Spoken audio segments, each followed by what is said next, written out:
Most people think $100,000 is just a number. A nice number, of course. A number that looks good on a screen. A number that makes you feel like you are finally doing something right. But the truth is, $100,000 is not only about money, it is a turning point. Because before you reach it, your financial life usually feels slow. You save a little, you invest a little, you try to be responsible, but progress still feels painfully small. You put in $500 and it barely moves the line. You skip a few unnecessary purchases and your life does not suddenly change. You invest for a year and the result might look almost disappointing. And that is why so many people quit before the game really begins. They think nothing is happening, but something is happening. Quietly, slowly, under the surface. And then, one day, you cross your first $100,000, and that is when the game starts to feel different. Not because you are rich, not because you can suddenly retire, not because your problems disappear overnight, but because from this point forward, your money finally starts helping you in a way you can actually feel. This is the moment where your financial life begins to shift from survival to momentum. Let's break down why. At the beginning, building wealth feels unfair. Imagine you start with $0. You are trying to save, invest, pay bills, avoid debt, and still have some kind of normal life. Every dollar has to come from your effort, your job, your time, your discipline, your choices. If you want to save $1,000, you probably have to earn it, keep it, and not spend it. There is no hidden engine helping you yet. You are the engine. And that is the exhausting part. The first $10,000 can feel harder than people expect because you are not just building money. You are building habits. You are learning how to say no. You are learning how to ignore lifestyle pressure. You are learning how to not spend money just because it is sitting in your account. You are learning how to see money as a tool instead of a reward. And honestly, that is not easy. Because the world is designed to make you spend a better apartment, a newer phone, a nicer car, a holiday you feel like you deserve, a dinner you tell yourself is not a big deal, and none of those things are evil. But when every extra dollar disappears, your future self never gets paid. So in the early stage, progress feels slow because the amount is small and the habit is still weak. You might save $200 in a month, then an unexpected bill comes. You might invest for 6 months, then the market drops. You might finally build a small emergency fund, then life finds a way to test it. And this is where most people get discouraged. They look at their account and think, is this even worth it? But that is exactly the point where you have to understand the game. The first part is not supposed to feel powerful. The first part is about building the machine, because once you reach $100,000, the machine finally becomes visible. Let's say you have $100,000 invested, not in one risky stock, not in something random you saw online, but in a simple, diversified long-term portfolio. Now imagine that portfolio grows by 7% in a year. That is not guaranteed. Some years will be much higher. Some years will be negative. But as a simple example, 7% on $100,000 is $7,000. $7,000 without you saving an extra $7,000 from your paycheck. That does not mean you should stop contributing, but it does mean something important. Your money is no longer just sitting there. It is starting to work beside you. Before $100,000, growth often feels invisible. 7% on $10,000 is only $700. That is nice, but it probably does not change how you feel. 7% on $20,000 is $1,400. Better, but still not dramatic. But 7% on $100,000 is $7,000. And suddenly, you can see the difference. Your portfolio can move by more in a year than you used to save in several months. That is the psychological shift. The numbers finally become big enough to feel real. And this is where life starts changing. Not because you buy more things, but because you start thinking differently. Before $100,000, you may think mostly in terms of income. How much do I make? How much can I save this month? How much is left after bills? But after $100,000, you start thinking in terms of assets. How much can this grow? How do I protect it? How do I keep adding to it? How do I avoid destroying the momentum? That shift matters because income can disappear, a job can change, a company can restructure, an industry can slow down. But assets are different. Assets can grow while you sleep. They can create options. They can reduce fear. They can give you time. And time is one of the most underrated forms of wealth. When you have nothing saved, every problem feels urgent. A broken car is not just annoying, it is a crisis. A job you hate is not just frustrating, it feels like a trap. A rent increase is not just inconvenient, it can ruin your month. But when you have real money behind you, life feels different. You still have problems, but they do not hit the same way. You can breathe, you can think, you can make decisions from a calmer place. That does not mean you should keep your entire $100,000 in cash. And it does not mean you should take wild risks. It means you now have a financial base, and that base changes your relationship with stress. This is the first hidden benefit of reaching $100,000. You become harder to knock over. Not impossible, just harder. And that alone can change your life. But there is another change that happens, and it is even more important. You start to understand that wealth is not built by one giant move. It is built by staying in the game long enough. Most people want a shortcut. They want one investment that changes everything. One business idea, one crypto coin, one perfect stock, one side hustle that explodes. And yes, big wins can happen. But for most people, wealth is much more boring than that. It is consistent saving, consistent investing, avoiding huge mistakes, keeping lifestyle inflation under control, letting time do what time does. That sounds boring when you have $5,000. It sounds almost pointless, but when you reach $100,000, boring starts to look powerful because now every percentage point matters. A 5% move is $5,000. A 10% move is $10,000. A bad decision can cost real money. A good decision can create real momentum. And this is where many people make their first big mistake. They hit $100,000 and immediately feel rich. They start thinking, I've made it. They upgrade the car. They move into a more expensive place. They stop tracking spending. They take bigger risks because they want to reach 1 million faster. And without realizing it, they start destroying the very habits that got them there. This is dangerous because $100,000 is not the finish line. It is the starting line of the next game. The first game is accumulation. Can you build the habits? Can you save? Can you invest? Can you stay consistent? Can you get to the first real milestone? But the second game is preservation and acceleration. Can you keep going without getting arrogant? Can you let the money compound?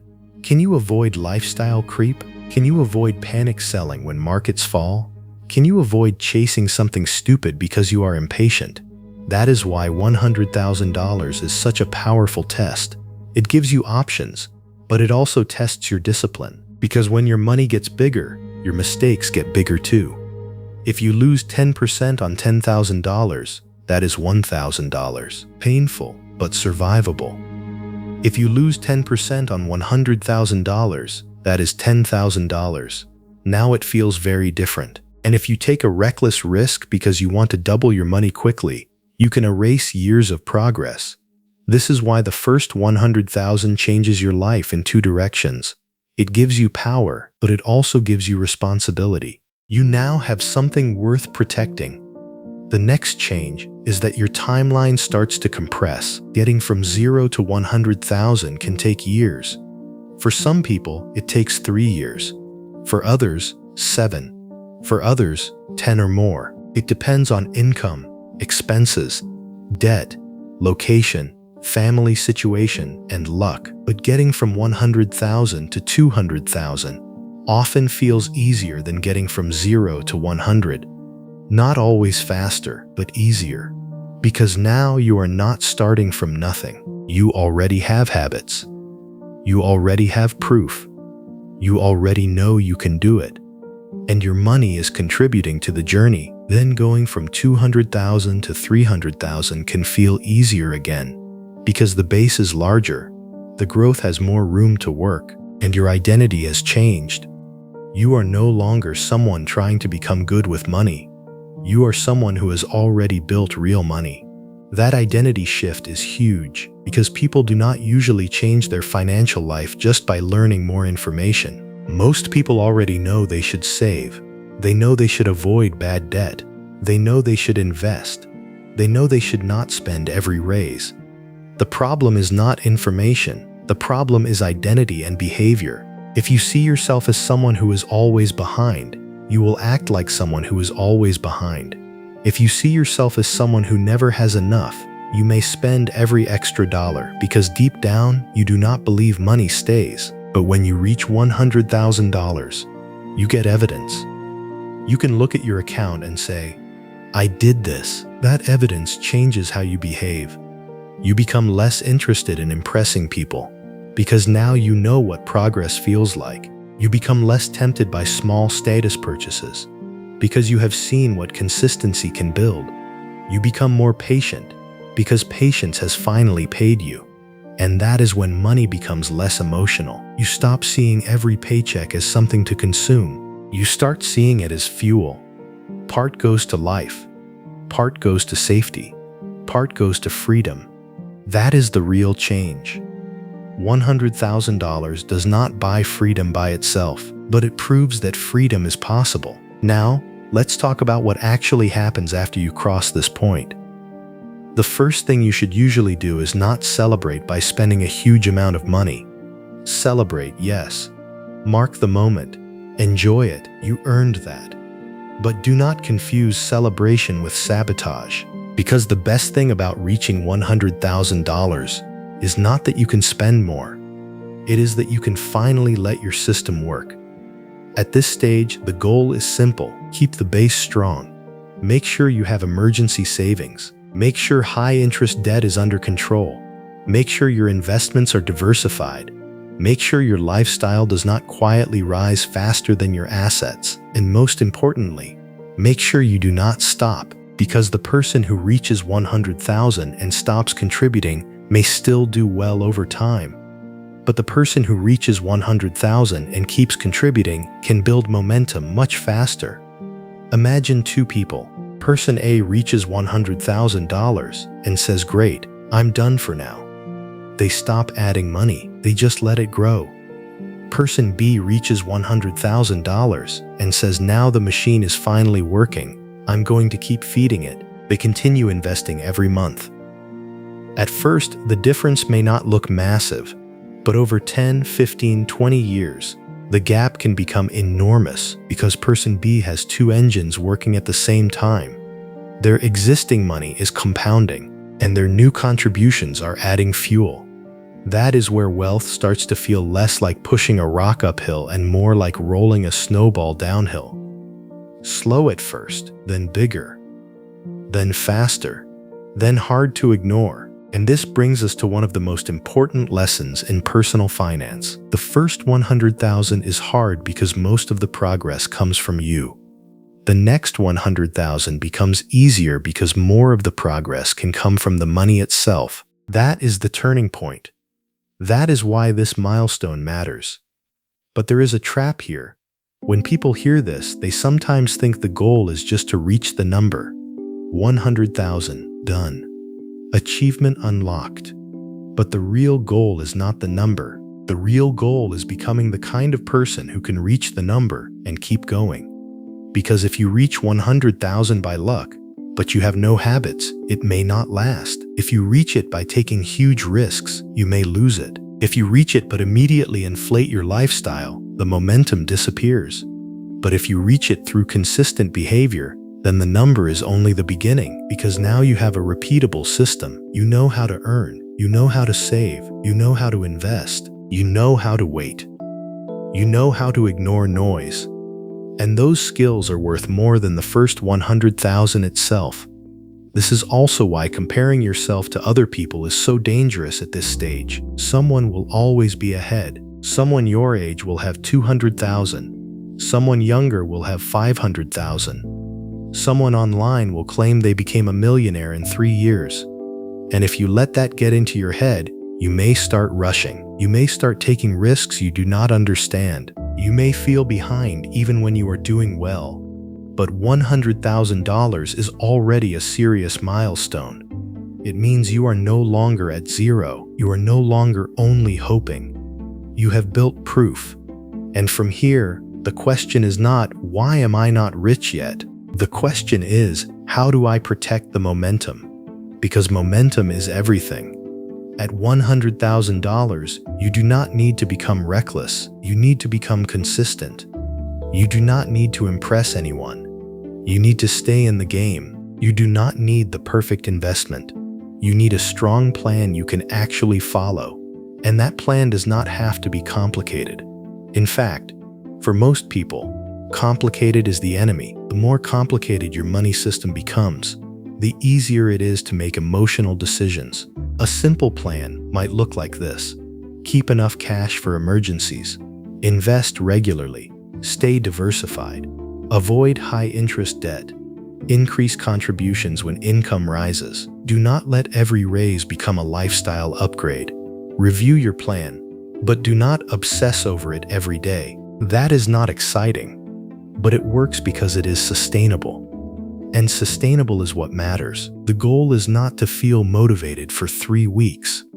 The goal is to build a financial life that keeps moving even when you are tired, busy, stressed, or distracted. That is when your life really starts to change, because you are no longer relying on motivation. You are relying on structure.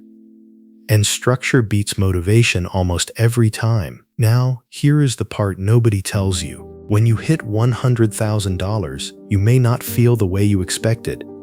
You might think you will feel rich. You might think all your money anxiety will disappear. You might think life will suddenly feel easy, but often the feeling is quieter than that. You may feel proud, but also cautious. You may feel excited, but also aware of how far there still is to go.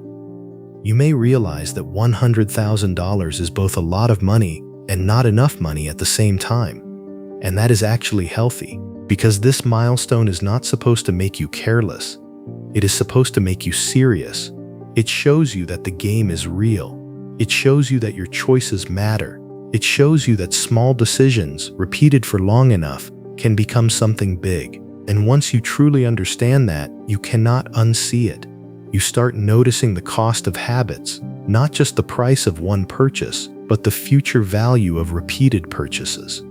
You start thinking differently about raises, not as permission to spend everything, but as a chance to widen the gap between income and expenses. You start thinking differently about time, because the earlier money is invested, the longer it has to grow. And you start thinking differently about freedom. Freedom stops being some vague dream in the distance. It becomes a number that gets closer every month. That is why the first $100,000 matters so much. It is not because life becomes perfect. It is because the direction becomes clear. Before this point, wealth can feel theoretical. After this point, it becomes visible. You can see the machine. You can feel the momentum. You can understand why patience matters, and you can finally start playing the bigger game. But remember this, the moment you hit $100,000, your life starts changing only if you let the right things change. Let your patience change. Let your standards change. Let your habits change. Let your confidence change. But do not let your ego take over. Do not let lifestyle creep steal the progress. Do not let impatience push you into risks you do not understand. Do not let comparison convince you that you are behind, because $100,000 is not the end. It is the first real proof that the system works. And if you keep going, the next milestones can come faster than the first. 200,000, 500,000, 1 million. Not overnight, not guaranteed, not in a straight line, but possible. And that possibility changes everything. Because the real moment your life changes is not when the account says $100,000. It is when you realize you are no longer just working for money. Your money has started working with you. And once that happens, the game is never the same again.